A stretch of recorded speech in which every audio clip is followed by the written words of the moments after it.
Bismillahirrahmanirrahim. Assalamualaikum warahmatullahi wabarakatuh. Rekan-rekan yang berbahagia, yang mudah-mudahan selalu dirahmati oleh Allah Subhanahu wa Ta'ala. Jumpa kita kembali pada sore hari ini. Mudah-mudahan keberkahan, rahmat dan hidayah selalu tercurah kepada rekan-rekan semua. Rekan-rekan yang mudah-mudahan selalu dirahmati oleh Allah Subhanahu wa Ta'ala, bahwa pada sore hari ini maka seperti biasa Al-Fakir mengajak rekan-rekan semua untuk sharing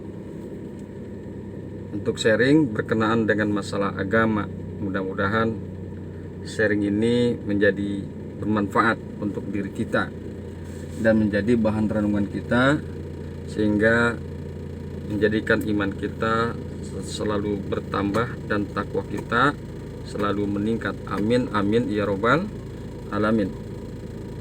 Rekan-rekan yang berbahagia, yang mudah-mudahan selalu dirahmati oleh Allah Subhanahu wa Ta'ala, Al-Baqarah 6 dan 7. Al-Baqarah 6 dan 7 ini berbicara tentang masalah orang-orang kafir. Di dalam Al-Baqarah ayat yang ke-6 dikemukakan oleh Allah Subhanahu wa Ta'ala, A'udzu billahi minasyaitonir rajim. Bismillahirrahmanirrahim.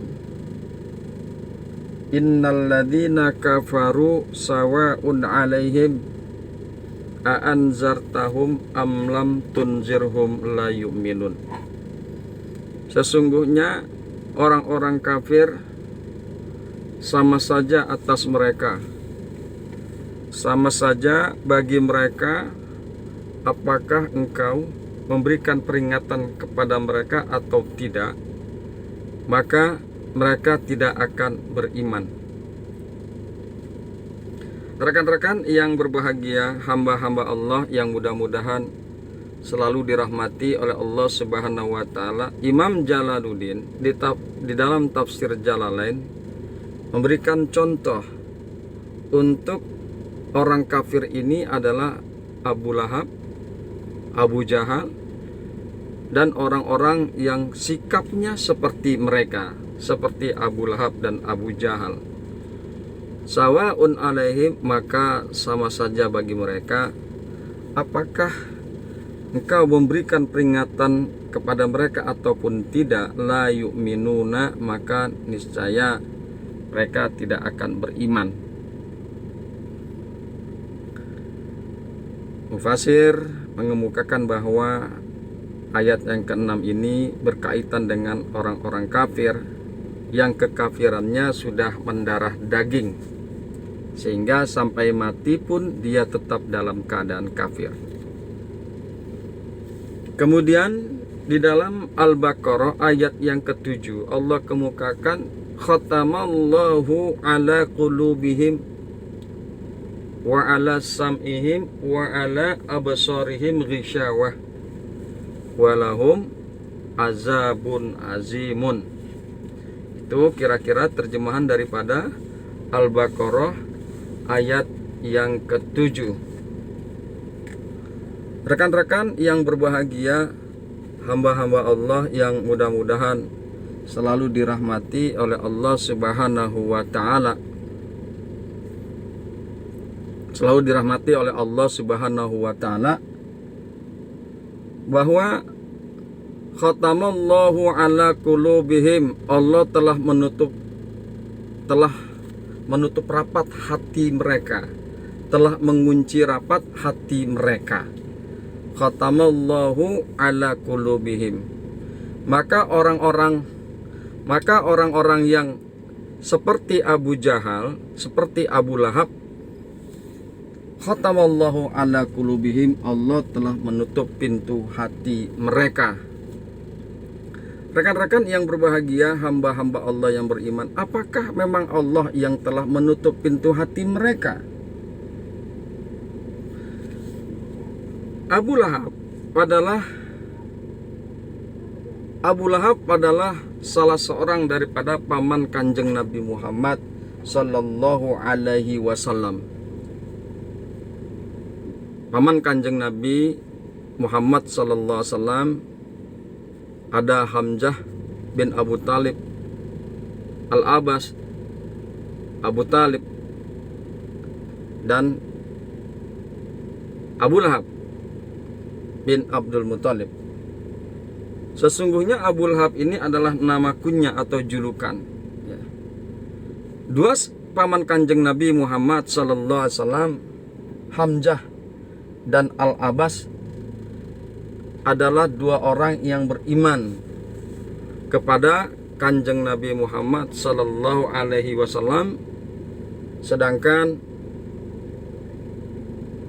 Abu Talib seorang paman yang sangat mencintai, yang sangat menyayangi daripada kanjeng Nabi Muhammad sallallahu alaihi wasallam, dan beliaulah yang selalu memelihara dan menjaga kanjeng Nabi Muhammad. Akan tetapi sampai akhir hayatnya, dalam atau dari beberapa literatur mengatakan bahwa Abu Talib tidaklah beriman.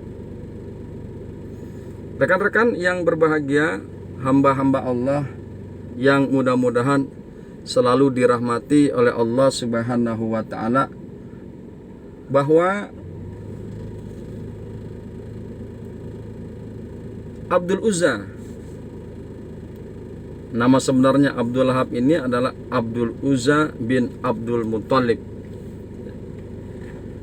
Kunyahnya Abu Lahab ini dalam satu riwayat mengemukakan ini, nama julukan ini diberikan oleh kakeknya, yaitu oleh kakeknya kanjeng Nabi Muhammad, yaitu Abdul Muthalib. Abu Lahab artinya yang menyala-nyala, karena wajah daripada Abdul Uzza ini menyala-nyala laksana api, sehingga dia dinamai Abu Lahab. Wajahnya begitu cemerlang sehingga dia dinamai dengan Abu Lahab. Rekan-rekan yang berbahagia, hamba-hamba Allah yang mudah-mudahan selalu dirahmati oleh Allah Subhanahu wa taala. Kemudian ada juga satu riwayat yang mengemukakan bahwa nama julukan Abu Lahab ini dikarenakan jika Abdul Uzza ini marah, maka wajahnya akan berubah menjadi merah laksana api. Karena itu sebagian daripada riwayat mengemukakan itulah dasar kenapa Abdul Uzza dinamakan, mendapatkan julukan sebagai Abu Lahab. Rekan-rekan yang berbahagia, hamba-hamba Allah yang mudah-mudahan selalu dirahmati oleh Allah Subhanahu wa taala. Khatamallahu ala qulubihim. Sekali lagi di dalam tafsir Jalalain Al-Baqarah ayat yang ke-6 dikemukakan, innal ladzina kafaru ka abi lahbin wa abi jahlin wa nahwihima. Imam Jalaluddin memberikan contoh, sesungguhnya orang-orang kafir yang berada di dalam ayat yang ke-6 Al-Baqarah adalah seperti Abu Lahab, Abu Jahal, dan orang-orang lain seperti mereka berdua. Khatamallahu ala qulubihim. Hakikatnya adalah bukan Allah yang menutup hati-hati mereka. Abu Lahab meskipun seorang paman kanjeng Nabi, tapi dia sangat memusuhi kanjeng Nabi Muhammad sallallahu alaihi wasallam. Dia sangat benci dan dengki kepada kanjeng Nabi Muhammad sallallahu alaihi wasallam. Dia sibuk memfitnah kesana kemari, memfitnah kanjeng Nabi Muhammad sallallahu alaihi wasallam kesana kemari. Dengan kata lain bahwa kedengkian daripada Abu Lahab perilaku daripada Abu Lahab yang memusuhi Kanjeng Nabi Muhammad dan suka memfitnah Kanjeng Nabi Muhammad itu didasari oleh rasa dengki dan kebencian yang sangat luar biasa. Rekan-rekan yang berbahagia, hamba-hamba Allah yang mudah-mudahan selalu dirahmati oleh Allah Subhanahu wa taala. Sama kita pahami bahwa sikap orang yang dengki itu terhadap orang lain, terhadap orang yang didengkikannya, adalah selalu negatif, adalah selalu buruk, adalah selalu tidak baik. Meskipun yang dilakukan oleh orang lain tersebut, oleh orang yang didengkinya adalah perkara-perkara yang baik. Nabi Muhammad SAW, orang-orang yang mendengki seperti Abu Lahab, jangankan perkara-perkara yang baik, jangankan perkara-perkara yang buruk, jangankan perkara-perkara yang jelek, perkara-perkara yang dilakukan yang berupa kebaikan saja selalu dinilai negatif oleh orang yang pendengki. Kanjeng Nabi Muhammad SAW mengajak manusia untuk berlaku benar, untuk beriman kepada Allah Subhanahu wa taala. Akan tetapi karena kedengkiannya, maka Abu Lahab memandang hina kepada Kanjeng Nabi Muhammad. Abu Lahab memandang jelek, memandang buruk kepada Kanjeng Nabi Muhammad sallallahu alaihi wasallam. Rekan-rekan yang berbahagia, hamba-hamba Allah yang beriman, itulah dengki. Dengki membuat orang selalu memandang jelek dan selalu memandang negatif terhadap orang yang didengkinya. Khatamallahu ala qulubihim. Orang-orang seperti Abu Lahab yang memang ada di dalam hatinya sifat dan kedengkian, itulah yang menutupi hatinya. Kedengkian dan kebencian itulah yang akhirnya menutupi hati daripada Abu Lahab dan orang-orang seperti Abu Lahab untuk tidak beriman. Untuk tidak beriman kepada Allah Subhanahu wa taala, untuk tidak beriman kepada Al-Qur'an, untuk tidak beriman kepada Kanjeng Nabi Muhammad sallallahu alaihi wasallam. Jadi dengan kata lain sekali lagi bahwa yang menutup hati itu adalah bukan Allah, tetapi dirinya sendiri, dirinya Abu Lahab sendiri. Karena kedengkiannya, maka tertutuplah hatinya Abu Lahab untuk tidak beriman. Rekan-rekan yang berbahagia, hamba-hamba Allah yang mudah-mudahan selalu dirahmati oleh Allah Subhanahu wa taala. Khatamallahu ala qulubihim wa ala sam'ihim. Allah telah menutup hati mereka, hatinya orang-orang kafir, dan juga pendengaran-pendengaran mereka. Ai mawadi'ihi, yaitu telinga mereka telah tertutup. Fala yantafi'una bima yasma'una minal haqqi. Karena telinga mereka tertutup, pendengaran mereka tertutup, maka orang-orang seperti itu mereka tidak bisa mengambil manfaat bima yasma'una minal haq, dari apa-apa yang mereka dengar daripada kebaikan. Orang-orang seperti itu, orang-orang kafir, laksana Abu Lahab, maka mereka tidak bisa mengambil manfaat. Telinga mereka, pendengaran mereka tidak bisa mengambil manfaat dengan apa-apa yang mereka dengar. Meskipun yang mereka dengar itu adalah kebaikan dan kebenaran.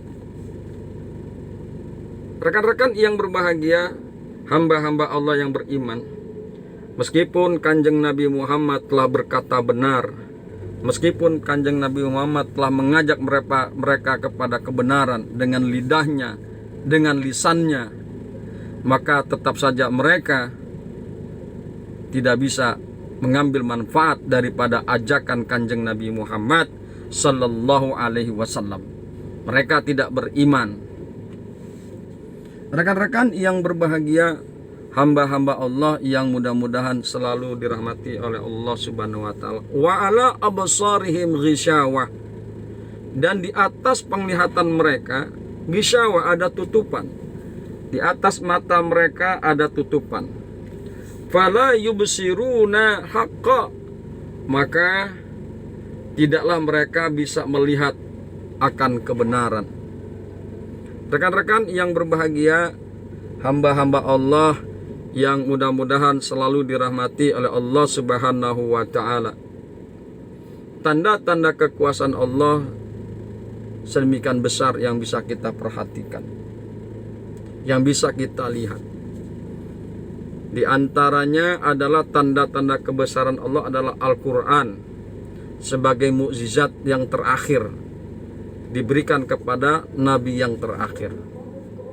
Maka orang-orang kafir yang mata mereka ada tutupan tidak bisa melihat tanda-tanda kebesaran Allah yang berupa Al-Quran. Kemudian tanda-tanda kebesaran Allah pun bisa kita lihat dengan adanya zagat raya, alam raya, bumi, langit, dan benda-benda yang berada di cakrawala seperti matahari, bintang-bintang, dan lain sebagainya. Maka orang-orang yang matanya tertutup, yang matanya ada penghalang, tidaklah mereka bisa melihat tanda-tanda kekuasaan Allah tersebut. Yang di bumi contohnya adalah air. Air ini adalah sumber daripada kehidupan. Ini adalah merupakan tanda-tanda kebesaran Allah. Bisa kita bayangkan seandainya saja Allah tidak ciptakan air, tidak turunkan air, maka tidak akan ada kehidupan. Karena seluruh makhluk, siapapun orangnya, makhluk hidup, siapapun makhluknya yang hidup pasti akan membutuhkan air. Karena rasa cinta dan sayangnya Allah demi kemaslahatan makhluknya, terutama manusia, maka Allah ciptakan air. Kemudian juga yang di cakrawala, maka Allah ciptakan yang namanya matahari. Matahari ini adalah sumber energi bagi siapa makhluknya, apapun bentuk makhluknya, maka matahari ini adalah sumber energi bagi makhluknya yang di bumi. Sumber energi daripada untuk manusia, matahari menjadi sumber energi daripada hewan-hewan, tumbuhan, dan lain sebagainya. Kalau seandainya saja Allah tidak ciptakan matahari, maka dapat dipastikan tidak akan ada kehidupan di dunia ini. Maka di bumi ini tidak akan ada kehidupan. Kemudian kita perhatikan lagi benda-benda langit, adanya bintang-bintang, planet-planet, meteor, dan lain sebagainya. Mereka beredar pada orbitnya. Mereka tunduk pada kekuasaan Allah. Maka benda-benda langit tersebut diatur oleh Allah Subhanahu wa ta'ala sehingga tidak terjadi tumburan, benturan antara satu benda langit dengan benda langit yang lain. Rekan-rekan yang berbahagia, hamba-hamba Allah yang mudah-mudahan selalu dirahmati oleh Allah Subhanahu wa ta'ala. Maka bagi orang-orang kafir, wa ala absarihim ghishawah, bagi orang-orang kafir, maka di mata mereka ada tutupan. Di mata mereka ada tutupan sehingga mereka tidak bisa melihat daripada kebenaran. Rekan-rekan yang berbahagia, hamba-hamba Allah yang beriman, di penghujung ayat daripada Al-Baqarah ayat yang ke-7, walahum azabun azim, dan untuk mereka, bagi mereka orang-orang seperti Abu Lahab, Abu Jahal, dan orang-orang lain seperti Abu Lahab dan Abu Jahal, maka bagi mereka ada azab yang besar. Qawiyun daimun, azab yang kuat, azab yang tetap. Rekan-rekan yang berbahagia, hamba-hamba Allah yang beriman, sekedar gambaran bahwa Allah kadang juga telah memberikan azab dan siksanya kepada orang-orang tertentu sebelum dia meninggal dunia.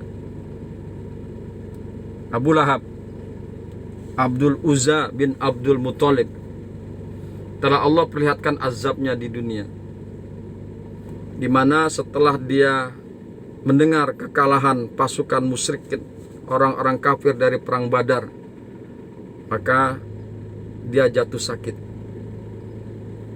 Maka dia jatuh sakit yang sangat luar biasa, yang sangat parah, di mana sakitnya ini, penyakitnya cukup menular dan sangat bau. Bau busuknya sangat luar biasa. Di sekujur tubuh daripada Abu Lahab itu ditumbuhi oleh bisul-bisul. Keluarganya tidak ada yang berani mendekat karena khawatir penyakitnya tersebut menular. Keluarganya tidak ada yang mendekat karena bau dan aromanya yang sangat luar biasa busuknya. Kemudian Abu Lahab meninggal dunia. Abdul Uzza bin Abdul Muthalib atau Abu Lahab kemudian meninggal dunia. Selama 3 hari kematiannya, maka mayatnya tidak dimandikan, maka mayatnya tidak dikuburkan. Karena saking baunya, karena khawatir akan penyakitnya yang menular. Rekan-rekan yang berbahagia, hamba-hamba Allah yang beriman, bagaimana cara penguburannya? Maka Abu Lahab didorong dimasukkan ke dalam kuburnya dengan menggunakan kayu. Setelah Abu Lahab itu berada di dalam liang kuburnya dan juga bersama dengan kayu-kayu tersebut, maka kemudian penduduk termasuk juga keluarganya melempari kuburan Abu Lahab dengan batu-batu kerikil dari jarak yang cukup jauh, karena tidak tahan dengan baunya, karena khawatir dengan penyakitnya yang menular. Maka cara menguburkannya, mereka penduduk Makkah, mereka termasuk anaknya Abu Lahab dan keluarganya, menguburkan Abu Lahab dengan cara melemparkan batu-batu kerikil ke dalam lubangnya, ke dalam lubang kuburnya Abu Lahab. Sampai akhirnya lubang kuburnya Abu Lahab itu dipenuhi, tertutup oleh batu-batu kerikil yang dilemparkan oleh orang-orang tersebut. Rekan-rekan yang berbahagia, hamba-hamba Allah yang beriman, itulah azab yang Allah berikan kepada mereka orang-orang yang kafir. Kadang azab itu telah diperlihatkan oleh Allah ketika si kafir dalam keadaan hidup di dunia, dan nanti pun di akhirat pasti walahum azabun azimun qawiyun daimun. Bagi mereka orang-orang kafir ada azab yang besar, ada azab yang kuat, ada azab yang tetap, na'udzubillah summa na'udzubillah min zalik. Rekan-rekan yang berbahagia, hamba-hamba Allah yang mudah-mudahan selalu dirahmati oleh Allah Subhanahu wa taala, bermuhasabah kepada diri kita. Marilah sama-sama kita pegang keimanan kita. Marilah sama-sama kita tingkatkan takwa kita kepada Allah Subhanahu wa taala, dan jauhkanlah berbagai macam penyakit hati seperti kedengkian, sombong dan lain sebagainya, angkuh dan lain sebagainya. Jauhkanlah hal-hal yang demikian, karena sesungguhnya kedengkian dan kebencian hanya akan menutup hati daripada kebenaran. Demikian yang bisa kita sampaikan. Hadanallah wa iyyakum ajmain. Summa assalamu alaikum warahmatullahi wabarakatuh.